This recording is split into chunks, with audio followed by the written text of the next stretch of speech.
admission into the university can be quite exciting and daunting at the same time. And then you add having to stay with new people from different spheres of life, different family backgrounds, different upbringings, coming to stay with you in your personal space in the hostel. That can add to your already existing anxiousness. So in today's video, I'll be sharing with you the things I wish I knew that would have helped me cope better as a medical student living in the hostel. But before we get into the video, hi bandmates and to my new viewers. Hi guys, I'm Abby, a student doctor based in Nigeria, currently in her 5th year of studies. Now that we're done with the formalities, let's get straight into the video. First thing I'm going to say is make sure you have a way of protecting your gadgets, because as a student, your phones, your laptop, your tablets are really important for your educational program, because most of the things we do now are online, are on your gadgets, on your phones, on your tablets, and you need these particular gadgets to be safe, because these gadgets are not easy to come by that easily. So if you have any of these gadgets, you should look for a way to keep them safe. Even if you're staying in a room of 2-3 people, you can leave your laptop lying around and nothing will go wrong, because the 3 of them will protect or look after your things. Trust me, it might be in that room and somebody can walk in and pick 1 or 2 things from your bed and they will not know, and they will take it and go. Or they themselves might actually plan with another person to come and take your gadgets and go and sell them. So I've been a victim of that. I'm the kind of person that, if you know me, if you come to my apartment, I like to keep everything clean, organized, keep my phone at this particular place, my laptop at this particular place. I've always been like that, even in my pre-think house in the hostel. So I usually leave my laptop on my bed and go to school. I came back on a particular day to find out my laptop had gone missing. And mind you, the school portal were in front of my door. They were right there in front of my door, sitting there. So someone bypassed them, went into my room, took the laptop, and then left. It could be my roommate, it may not be my roommate, you do not know. And who are you going to hold at this point? Nobody but yourself. So make sure that you place your gadgets, your power bank, your laptops in a safe place as much as possible. If you don't have a drawer that has a key, put it in your box, in your bag, anyway that is not easily accessible for people who just waltz in and waltz out. So even if you're going to pee, make sure you keep it in a safe place before you leave that room, or you carry your gadgets and leave that room, so that you not have stories that touch the heart. Take your gas inside once you're done cooking. Most of the hostels, especially if you're in a federal university like I am, there you will notice that most of the hostels have a general kitchen. They don't have a specific kitchen for each room, and you'll be cooking in that kitchen. And most of the time students cook and they leave their gas in the kitchens and go back to their rooms once they are done cooking. But I'll advise you, especially in this economy with the price of gas for each kg, you know how pricey it is. So when you get your gas and you're done cooking, clean your gas, unhook the mouth of the gas or remove the stand of the gas, and take your gas back with you into your room and keep it under your bed. I know you're going to be talking about inflammatory effect of the gas. That is why I said you should remove the head of the gas, so that it will not have the chance of leaking. Except your gas is already leaking from other parts of the gas cylinder, then that one is different. You have to either go and buy a new cylinder or fix it. But if your gas is still okay and it's not leaking from anywhere, once you're done cooking and your gas is cool, unhook the head, remove the head of the gas, and take it to your room. Because if not, people are going to use your gas for you, and you come back and you not see any gas again. And every day you'll be spending money on gas for someone else to enjoy, and you don't want that. So once you're done cooking for the day, or you're done warming your food or boiling your water, take your gas back into your room. Keep it under your bed or keep it beside your bed. Remove the head of the gas, and then once you want to cook with it again, go back and keep it in the kitchen and use it. Don't leave your gas in the kitchen once you're done cooking, because they'll use it for you. You'll be sharing it with other people in the hostel. You're welcome. Cook in smaller quantity, especially if your hostel does not require you to use fridge or freezer. So my hostel for sure did not let us use fridge until we came into the clinical so our pre-clinicals we did not use fridge. So you know that everything right now, key emphasis, everything is really pricey, food stuff inclusive. So learn to cook in smaller quantities, something that will last you maybe a day or two, that you just come back, you warm it and eat it and it won't spoil. Don't go cooking for the generations and then you keep it and in 2 days it'll spoil. So every single day your food is spoiling. Why? Cook in small quantity since you're cooking for just yourself. So you cook something that will last you a day or two, warm, and then you eat it. And then also to prevent your food from spoiling and prevent you from wasting your food every single day. So learn to cook in smaller quantities, except you're privileged to have a fridge in your hostel, then go and find cooking bulk and put in your fridge. But if you don't, please cook in small quantities to prevent you wasting your food. Put your food stuff in your cupboard and lock it. So if your room does not come with a cupboard, look for a way to build, even if it's a small cupboard, or you can get all these cupboards that they build with cane. It's cheaper than the cupboards you make with woods and already made cupboards. So you can go to the market and look for all these cupboards that they make with canes if you cannot afford making an entire new cupboard for you, or you don't want to spend money on a new cupboard that particular time that you're in the hostel because you have plans of leaving the hostel in the future. Then get that cane cupboard and put a lock on it and put your foodstuffs inside. It will not just prevent people from constantly stealing your things because you make it easily accessible to them. It will also help protect your food from rodents in a situation where your hostel is infested with rodents, because most of these public hostels have the tendency to have like rats infestation. Even if your room is very clean, if your neighbor's room is not that clean, and that rat can come all the way from someone else's room and come into your own clean room and feed on your own food. And you know there are some diseases that Lassa fever that can pass to you through, feeding or peeing on your food, and also people also stealing your food. So I advise, if you do not have a cupboard, look for a mini cupboard to put your own foodstuff into and lock that foodstuff cupboard. Emphasis, lock it. Observe people for a while before choosing your friends. Don't jump into the university, it can be quite lonely, you don't know what is happening, you're really overwhelmed, you're looking for someone that is going through the same thing with you so that both of you can share the experience together. But don't let that deceive you into jumping into friendships off the bat. Like I said, these are new people from different spheres of life. You don't know who is who. You don't know their pattern of life. You don't know what they do for fun, what they enjoy doing. Does it mesh well with your lifestyle? Go ahead and relate with people. Be cordial with everybody, but don't let people into your personal space, into your personal life so quickly just because you're trying to form a bond and connection. Observe the people around you. Observe your roommates. Look at how they speak, look at mannerisms, look at their thinking capacity, their intellect, what they believe in, their approach to life, and see if it meshes well with them before you form a deep friendship connection. I know that most of the friendship you make as a young adult, as an adult, are the friendships that you start off in college. So don't just pick friendships at random. Make sure you're intentional about the friends you keep, about the friends you make. Because emphasizing on friendship here, because most of the friendship you have in college starts off with your relationships in the hostel. So you have to be mindful and be watchful and observant with the people relate with, how they relate with others, how they treat others before you create a bond and friendship with these people in the hostel or in your classroom as well. Another thing you need to know is, especially as a medical student, is noise is inevitable in the hostel. So you have to find a way to work around the noise because there's nothing you can do about it. It's a hostel, especially when you're living with other people from that doing other courses, not just medicine, surgery. There's going to be unnecessary noise every now and then. So you have to plan your day, plan your way around it. How am I going to study?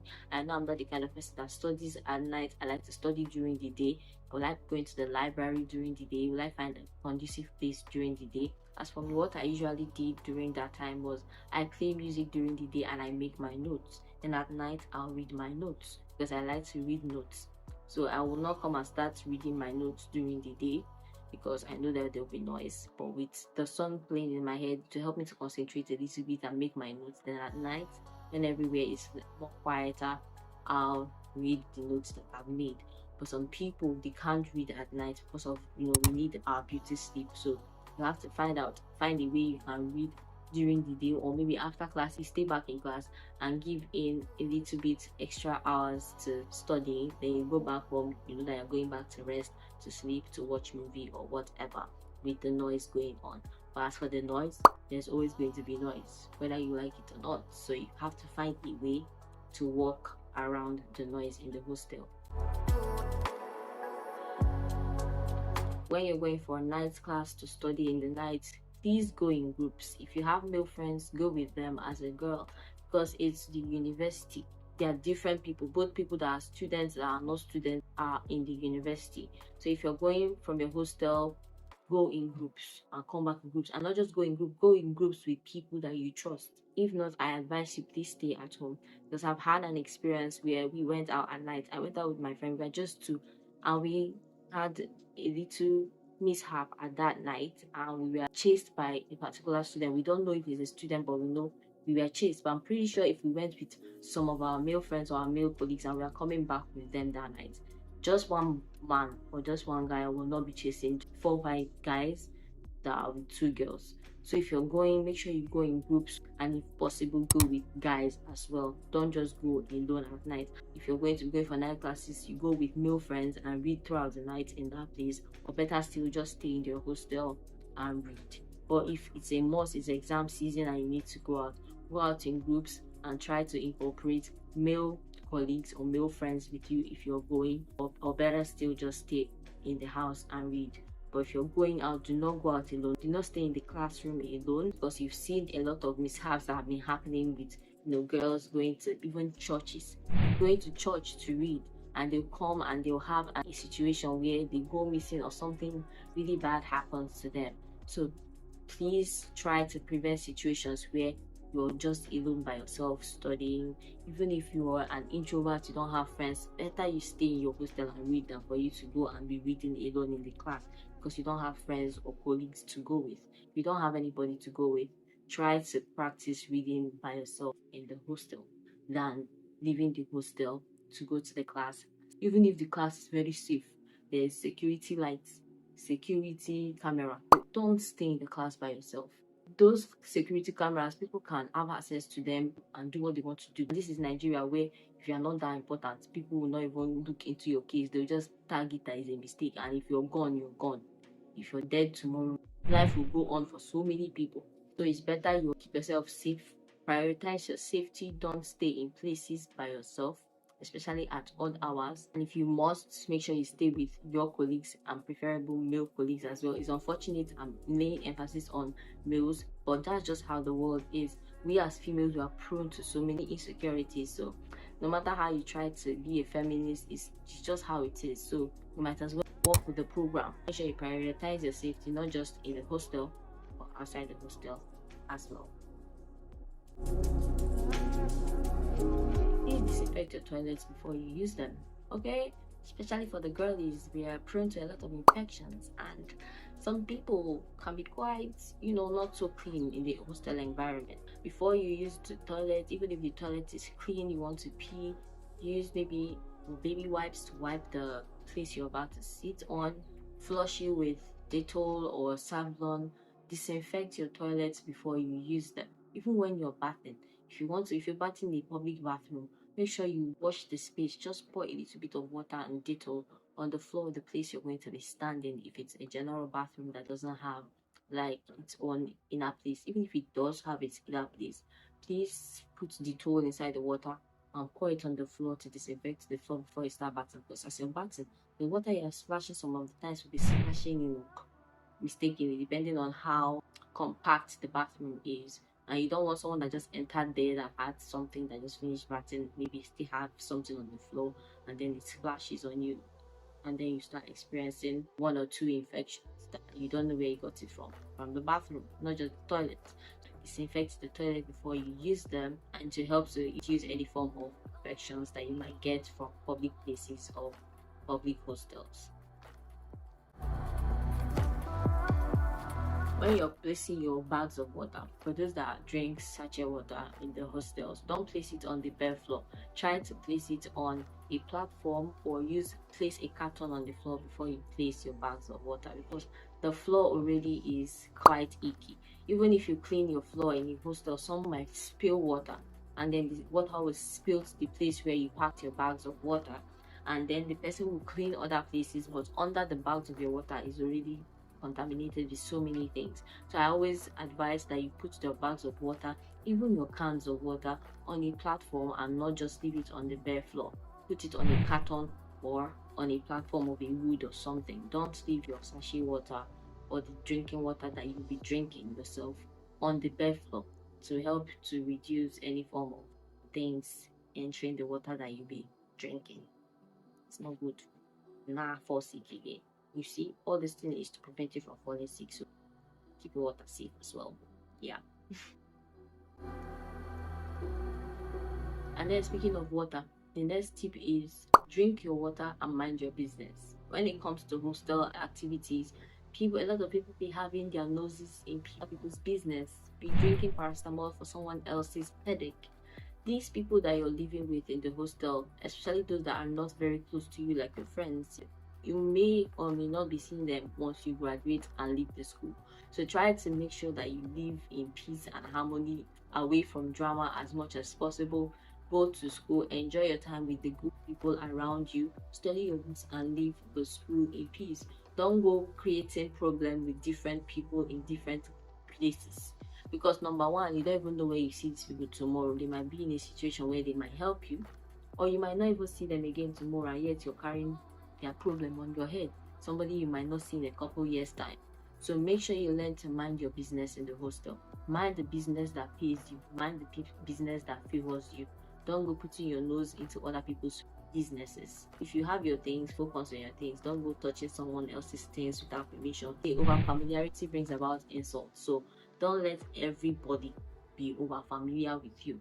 Have your boundaries down, and time people know that this person does not like this person is not always in people's business, they will not be in your business as well.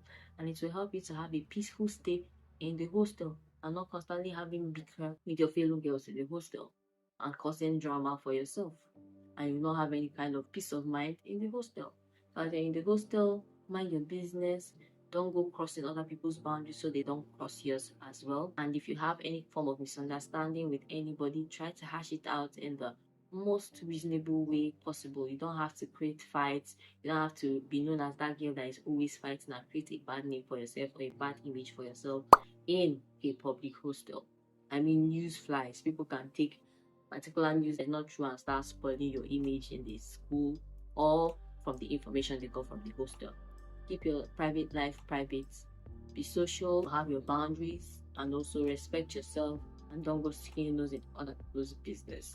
If you're a medical student or a new YouTuber like I am, I'd like for you to subscribe and turn on your post notification bells, because in my next video, I'll be sharing with you 5 life hacks that being a new YouTuber and a medical student combined together has taught me so far, so that you can incorporate some of these life hacks into your routines as well, to help to boost your creativity and your productivity in general. Don't forget to give this video a like, because it helps YouTube to push out my videos to more like-minded people like you to see, and also turn on your post notification bells so that you'll be notified when the new video drops. And I'll see you guys very soon in my next video. Until then, stay happy and stay blessed. So you look at other creators thumbnail and look for a way that you can get a few ideas from these creators, and then incorporate your own branding into your thumbnail, so that you post what you know that there is a high chance that people are going to click and people are going to watch. So it has taught me to get ideas, but to tweak it to my own particular way to suit me and my branding as a creator on YouTube. So being a YouTuber has led me to learn to steal like an artist.